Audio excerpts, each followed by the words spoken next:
बड़ा अचंभा हो गया कि एवरेस्ट बेस कैंप तक ऐसे भी दोस्ती की मिसाल हो सकती है, इतने सेल्फलेस।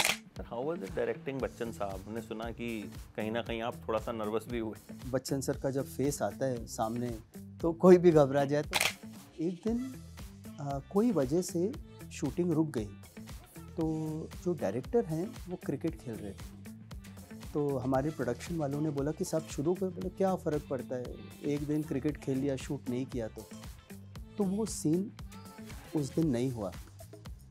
और मेरे फादर को बहुत अफसोस हुआ कि करेक्ट मौका था, शूट क्यों नहीं हुआ। तो मैं सोच रहा था ये कैसे इंसान है जिसको ये भी फील नहीं हो रहा कि हम लटका के, जिसे कहते हैं ना, रख रहे हैं और भेजते जा रहे हैं। हम मना करने गए, उसने 3 लोगों को ऑलरेडी रेडी करके रखा था, ये ले लो। हम दोनों ने एक दूसरे की तरफ देखा, मैंने कहा ऐसे इंसान को ना कैसे बोलें, और कोई और समझ भी नहीं आ रहा। तो हमने कहा जो है साइड रोल में आए नहीं आए, हम तो सलमान भाई के साथ ही बनाएंगे।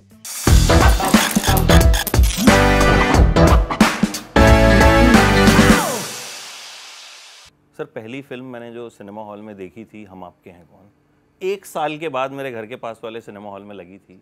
और आज जो एक फिल्म देखने का बड़े टाइम बाद मन कर रहा है, दैट इज ऊंचाई, वो भी आपकी फिल्म है। So thank you so much for joining us. It's an honour thank you, I am also कि आपसे बातचीत करने का मौका मिला। सो फर्स्ट ऑफ ऑल तो सर, मतलब ऐसा क्या डाला है आपने इस फिल्म में जिसका ट्रेलर देखने के बाद हर कोई तारीफ कर रहा है? मतलब एक ऐसी पॉजिटिविटी आ रही है, एक भी कमेंट आपको नेगेटिव नहीं मिलेगा। इंस्टाग्राम, यूट्यूब, आप जहां भी देख लीजिए। क्या आपने ऐसा क्या मतलब घोल के इसमें डाल दिया है कि मतलब people are like loving it? नहीं सब ये बहुत ग्रेटफुल हूँ कि लोगों को पसंद आया। और इसका श्रेय मैं मानता हूँ कि कोई भी फिल्मकार जो है, फिल्म निर्माता, निर्देशक, वो कहानी के ऊपर नहीं उठ पाता, कभी भी नहीं उठ पाता। आप बच्चों से भी बोलो कि क्या पिक्चर है, नहीं पूछे क्या कहानी है।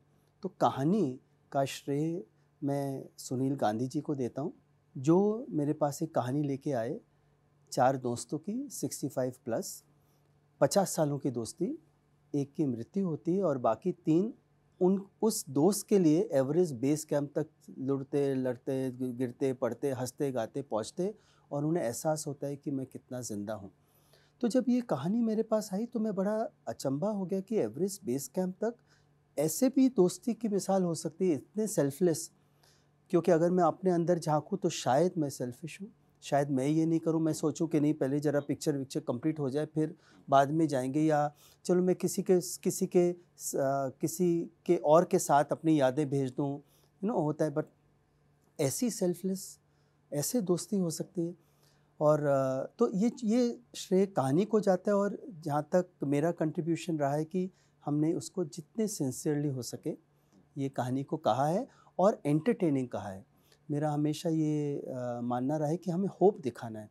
तो इस फिल्म में मैंने कोशिश की है कि आप देखें, कलर्स हैं, ब्राइटनेस है, हैप्पीनेस है, कॉमेडी है, गाने हैं, और बस ये है कि ज़िंदगी को हाँ कर दे, सोच को जवां कर दे। अच्छा, आजकल तो एकदम नई जनरेशन के लिए बहुत सारी फिल्में बनती हैं, ओटीटी आ गया, ऐसे में आप बुजुर्गों की कहानी आपने दिखाई, तो ये कहीं ना कहीं कैसे सोचा, या लगा दी कि एक रिस्क है? पूरी रिस्क के साथ, क्योंकि जितनी भी मैंने बनाई है वो सब रिस्की सब्जेक्ट्स ही हैं। अगर आप स्क्रीन प्ले के पैरामीटर्स पे भी देखो तो कोई स्ट्रक्चरल बहुत करेक्ट होते नहीं हैं।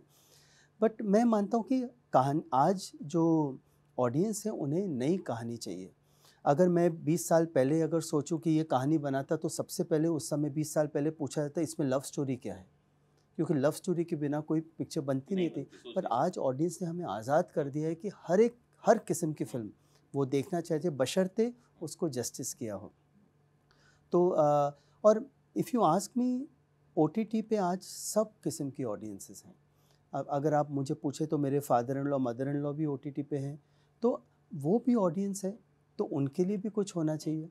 एंड अगर आप गौर से जब यह फिल्म देखें तो ये पता चलेगा कि ये भले ही एल्डरली है, बट ये रिप्रेजेंट हर एज ग्रुप को करते हैं। क्योंकि अगर इस एज ग्रुप के लिए एवरेस्ट बेस कैंप चढ़ना एक बहुत कठिन चीज़ है, तो आज एक युवा के लिए अपना घर शिफ्ट करना, शादी करूं या नहीं करूं, जॉब बदलूं या नहीं बदलूं, तो सब अपनी अपनी ऊंचाई की तरफ जा रहे हैं। तो मुझे लगता है ये universal film. Sir how was it directing Bachchan साहब? हमने सुना कि कहीं ना कहीं आप थोड़ा सा नर्वस भी हुए। मतलब नॉर्मल इंसान हूँ मैं, और जैसे किसी कोई बच्चे को अपने टीचर से मिलने का पहला मौका हो वो, या कोई टीनेजर को प्रिंसिपल, तो uh, Bachchan sir is Bachchan sir. तो कोविड का टाइम था, तो मैंने जब ये कहानी बनाई तो मैंने स्क्रिप्ट भेजी, सिनॉप्सिस भेजी। तो फिर उन्होंने कहा सूरज एक आधे घंटे के लिए बात करते हैं अपन। तो मुझे जूम कॉल था। तो like any nervous director, any director, Bachchan sir का जब फेस आता है सामने तो कोई भी घबरा जाए। तो मतलब घबराहट से ज़्यादा रिस्पेक्ट थी। ये एक इच्छा थी कि उन्हें पसंद आए।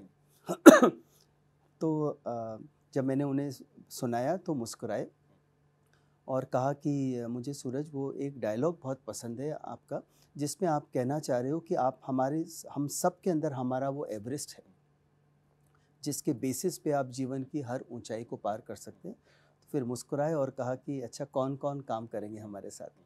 तो जब बच्चन सर का वो मुस्कुराहट अभी भी मुझे याद है, और बहुत खूबसूरत सफ़र रहा उनके साथ।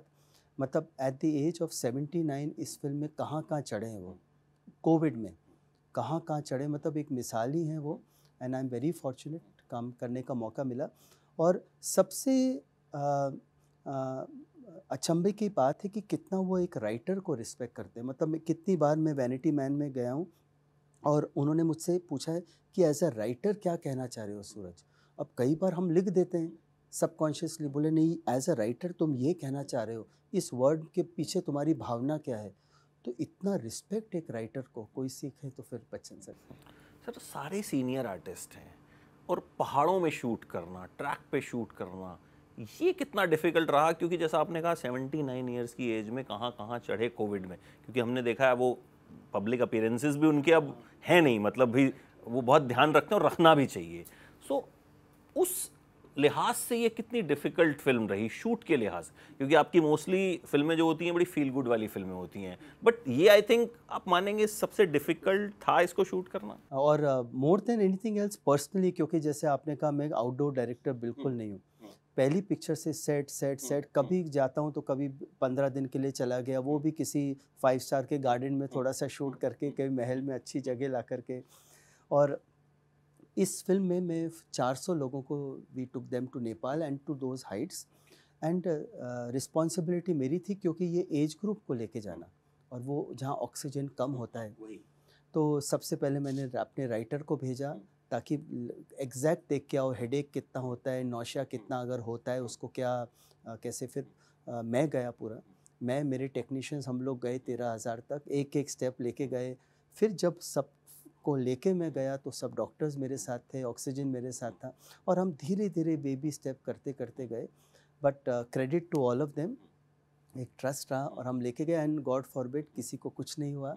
और बट मैं मानता हूँ कि एक धुन होती है, जैसे आपने बच्चन सर को की बात की कि आज वो अपने आप को नहीं सामने लाते, बिल्कुल सही है।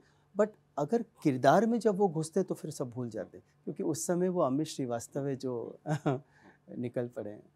सर ये बताइए कि मैंने नीना जी का भी इंटरव्यू किया, बमन सर का, अनुपम सर का, एक जो ऊंचाई को लेकर उनमें एक वो मतलब एक वो कि हाँ राजश्री की फिल्म है, सूरज बढ़ जाते हैं, उन्हीं का मैजिक है। क्या है ऐसा राजश्री में जो लोग एकदम दीवाने हो जाते हैं? एकदम मैं कहूँ कि हम लोग भी जब यहाँ आए तो एक माहौल अलग ही है, कि मतलब बड़ा प्यारा सा माहौल होता है, बहुत एकदम रिस्पेक्टेबल माहौल होता है। तो ऐसा क्या आपने क्या वैल्यूज डाले हैं राजश्री प्रोडक्शंस में जो कि हम जब देखते हैं तो we think it on a ऊंचाई वाला लेवल? नहीं, थैंक यू। मेरा इसमें कंट्रीब्यूशन बहुत कम है, ये मेरे बड़ों का आशीर्वाद है, उनकी सीख है। बाकी 75 इयर्स इस साल हम सेलिब्रेट कर रहे हैं राष्ट्रीय पिक्चर्स को, और ये 60th फिल्म ऊंचाई। और इसका श्रेय मैं सिर्फ इतना देता हूँ कि जो मेरे बड़ों हैं, उन्होंने कभी व्यापार के रूप में इस कंपनी को नहीं लिया, हमेशा कला के रूप में लिया। और मेरे ग्रैंडफादर, क्योंकि वो पौंडीचेरी श्री अरबिंदो के भक्त थे, वो हमेशा कहते थे कि जो कुछ भी यहाँ बने उसमें सरस्वती का वास हो। उन्होंने निभाया भी। और कहीं जाकर के वो माहौल सेट पे भी आता है। और एज अ डायरेक्टर इतने साल काम करके मुझे ये लगा कि बहुत ज़रूरी है कि सेट पे एक प्यारा सा घर सा माहौल हो, क्योंकि जब तक एक एक टेक्नीशियन एक एक आर्टिस्ट कंफर्टेबल नहीं हो तो वो कला बाहर आती नहीं है। क्योंकि एक्टिंग और making film making is nothing but सीधा ऊपर से एक चेतना आप कहो, एक लाइट आप कहो, और फिर जो क्रिएशन होता है। तो आई थिंक ये एक कॉम्बिनेशन। एक 75 ईयर्स हो रहे हैं, 60th फिल्म है, फिल्म का नाम भी ऊंचाई है, तो कहीं ना कहीं राजश्री भी एक अच्छी ऊंचाई पे पहुंचे। तो मैं आपसे भी एक ज़रूर ये चीज़ ज़रूर जानना चाहूँगा, हाउ यू स्टार्टेड,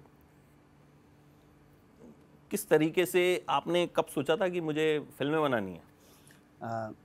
एक्चुअली सौभाग्य है मेरा कि मेरा बचपन ही वहाँ से हुआ जहाँ फिल्म का माहौल था। 12 साल का था तो मुझे याद है कि हम एडिटिंग में जाते थे, तो वहाँ की वो जो फिल्म की स्मेल होती थी अभी भी मेरे दिमाग में। राइटिंग सेशन जाते थे, स्टूडियो में जाते थे, देखते हैं लाइट हैं, ये हैं, कुछ क्रिएट हो रहा है मतलब। और एक आदमी है, मुझे लगता है कोई डायरेक्टर है, कोई एक जो कट वट नहीं बोलता और भी करता है, वो जैसे कि एक अपनी दुनिया बना रहा है, जैसे गॉड की तरह। बट हमारे फैमिली में कभी कोई डायरेक्टर नहीं रहा, because we have been businessman. तो कभी मेरे मन में नहीं था कि मैं डायरेक्टर बनूंगा। लेकिन एक इंसिडेंट ने चेंज किया। मुझे याद है, एक हमारी फिल्म बन रही थी और फादर ने बहुत पैशनेटली उसको प्रोड्यूस किया था। तो एक दिन कोई वजह से शूटिंग रुक गई। तो जो डायरेक्टर हैं वो क्रिकेट खेल रहे थे। तो हमारे प्रोडक्शन वालों ने बोला कि साहब शुरू करो। बोले क्या फ़र्क पड़ता है, एक दिन क्रिकेट खेल लिया, शूट नहीं किया तो वो सीन उस दिन नहीं हुआ। और मेरे फादर को बहुत अफसोस हुआ कि करेक्ट मौका था, शूट क्यों नहीं हुआ। तो मुझे लगा हर चीज़ एक डायरेक्टर पे डिपेंड होती है। तो फिर मुझे पता चला कि अगर बनना है तो डायरेक्टर बनो, ताकि फिल्म वो बने जो मेरे फादर हमेशा सपना देखते। ये एक डायरेक्टर के सिंसेरिटी के ऊपर बहुत डिपेंड होता है। वहाँ से मेरा सफ़र हुआ एज ए डायरेक्टर। फिर जब मुझे मौका मिला भट्ट साहब के साथ असिस्ट करने का, सारांश पहला, वो दिन से फिर एक अलग परिवर्तन। उस दिन मुझे पता चला कि ये जो आदमी जो गॉड बनता है सेट पे, उसके हाथ में कितना बड़ा पावर है कि वो क्या इंस्पायर करते हुए सबका बेस्ट ले सकता है। तो वो मेरा जो सब। तो मैंने प्यार किया जब आपने की तो डिसाइडेड था कि आप ही डायरेक्ट करेंगे, या वो किस तरह से हुई? नहीं, वो एक डिसीशन था मेरा टू लॉन्च मी। सब ने सोचा कि अब सूरज ने 2 ढाई पिक्चरें कर ली एज एन असिस्टेंट, अब लॉन्च करना है। तो क्रेडिट मेरे फादर को जाता है। उन्होंने कहा कि सूरज, अगर तुम्हें डायरेक्ट करना है तो लिखना तुम्हें पड़ेगा। मैं कोई राइटर नहीं था, मैंने कभी कोई एलिक्यूशन नहीं किया, कभी कोई ऐसे राइटिंग नहीं की। तो मैंने कहा मैं तो राइटर ही नहीं हूँ। ही सर, नहीं, अपनी उम्र के हिसाब से लिखो। यू आर 21, मैं तुम्हें एक कहानी देता हूँ छोटी सी, उसको तुम अपने हिसाब से लिखो। तो उन्होंने मुझे एक सिंपल सी कहानी दी, एक फोक टेल, जिसके अंदर एक बंजारा है, वो अपनी बेटी को अपने दोस्त के पास छोड़ जाता है पैसे कमाने के लिए, और उस लड़की का प्यार हो जाता है दोस्त के बेटे से। और फिर वो जब वापस आता है बंजारा, तो देखता है कि दोस्त ने दोस्ती की इज्जत नहीं रखी, और मतलब तो बोलता है कि मैं अभी दिखाऊंगा। मतलब ये कहानी थी जो आलोक जी और राजीव वर्मा ये। तो उन्होंने मुझसे कहा कि अब तुम अपने हिसाब से लिखो। तो मैंने कहा मुझे तो नहीं आता, अच्छा इंग्लिश में लिखो। तो मैं इंग्लिश में लिखता गया।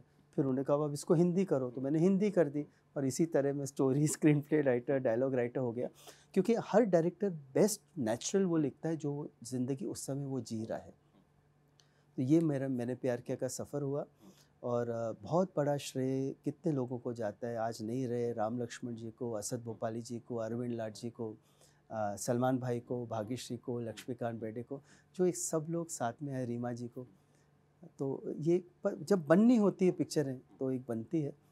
बस मैं इतना ही कहना चाहूँगा कि हम लोग, मैं, सलमान भाई ख़ास, हम उस फेज़ में ये पिक्चर बना रहे थे कि अगर एक शॉट के लिए अगर जान भी चले जाए ना तो परवाह नहीं। अच्छा, उस वक्त तो वो शायद हमने सुना था फर्स्ट चॉइस नहीं थे। हाँ, ये बात सही है, क्योंकि मैं मिला उनसे, फ़ोटोग्राफ बहुत वंडरफुल करते थे, लेकिन वो ऑलरेडी एक पिक्चर कर रहे थे जिसमें साइड रोल था, बीवी हो तो ऐसी। तो हम लोग सब सोच रहे थे कि अगर हमें एक न्यू कमर को लॉन्च होता है तो उसको लॉन्च करने के लिए वो नया चेहरा चाहिए, बट हमारे पहले साइड रोल में आ जाएंगे, वो भी भाई का रोल, तो फिर हम लॉन्च किसे करेंगे? तो उनका टेस्ट वेस्ट हो गया, फिर 6 महीने तक हमने उनको वेट कराया कि नहीं दूसरों को दूसरे। और सबसे सरप्राइजिंग थी कि वो 6 महीने में वो वेट तो कर रहे हैं और दूसरे दूसरे लड़कों को भेज रहे हैं, इसको ले लो, ये मेरे से बेटर है, ये मेरे से बेटर है। तो हम मैं सोच रहा था ये कैसे इंसान है जिसको ये भी फील नहीं हो रहा कि हम लटका के, जिसे कहते हैं ना, रख रहे हैं और भेजते जा रहे हैं। तो लिटरली हमारे सतीश भल्ला करके शूट लोकेशन होती थी, तो वहाँ मैं और जक्की साहब, मेरे जो प्रोडक्शन हेड थे, हम दोनों सलमान भाई को फाइनली मना करने गए कि 6 महीने हो गए, अब नहीं लेंगे आपको। हम मना करने गए, उसने 3 लोगों को ऑलरेडी रेडी करके रखा था, ये ले लो। हम दोनों ने एक दूसरे की तरफ देखा, मैंने भाई ऐसे इंसान को ना कैसे बोलें, और कोई और समझ में नहीं आ रहा, तो हमने कहा जो है साइड रोल में आए नहीं आए, हम तो सलमान भाई के साथ ही बनाएंगे। तो ये है तो दैट्स हाउ इट स्टार्टेड। मतलब मैंने तो अभी मैं पढ़ रहा था कि एक बार आप उनसे मिले भी नहीं थे, आपने बहुत देर उनको इंतजार करवा दिया था। नहीं, अब उस वक्त हाँ, क्योंकि जब मेरे पहली बार मेरे पास में मिलने आए तो मैंने देखा रिसेप्शन में सलीम साहब के सन सलमान। मैंने कहा देख, बड़े ही छोटे से, क्योंकि हाइट बहुत छोटी थी, मतलब उस ज़माने में आप देखो सबके लंबे हाइट वाले और पतले दुबले से बैठे रिसेप्शन पे। वो भी उसी मूड में आए थे मना करने के लिए, क्योंकि उन्हें लगा कि कोई टिपिकल राष्ट्रीय बांसुरी धोती होती रोल होगा। तो मैंने भी सोचा चलो मिल लेता हूँ, फिर मैं मिला, वो भी उसी मूड में मिले। मुझे याद है ऐसे बैठे थे, वो कहानी सुन रहे थे ऐसे, अब मैं सुना रहा था कहानी। जैसी सिचुएशन कबूतर जाके आए तो एकदम उड़ गए, उन्हें लगा ये फिल्म तो मुझे करनी है। और मैंने फिर उनकी फ़ोटोग्राफ देखी, तो फ़ोटोग्राफ मुझे भी मजे, अब ख़त्म होते होते हमें लगा कि साथ में करना है। तो उनका प्रेम वाला कैरेक्टर, मतलब मुझे लगता है वो फिल्में हम लोग टीवी पे अब आती है, मेरे नाना जी बैठ के देख रहे होते हैं। मतलब मैं तो अपने नाना जी को जब भी देखता हूँ वही फिल्म देख रहे होते हैं, या तो हम साथ साथ हैं देख रहे होते हैं, हम आपके हैं तो चल रही होती है, वो देख रहे हैं आराम से। मुझे लगता है उन्होंने कितनी बार देखी होगी, हमने कितनी बार देखी होगी। अच्छा, इसमें प्रेम नाम का कोई कैरेक्टर है? नहीं, इसमें नहीं है प्रेम, क्योंकि प्रेम जो कैरेक्टर है, एक्चुअली देखा जाए प्रेम रिप्रेजेंट करता है एक ऐसी एनर्जी को जो फैमिली को बिलोंग करता है, जो शरारती है, जो सबको साथ में लेके चलता है।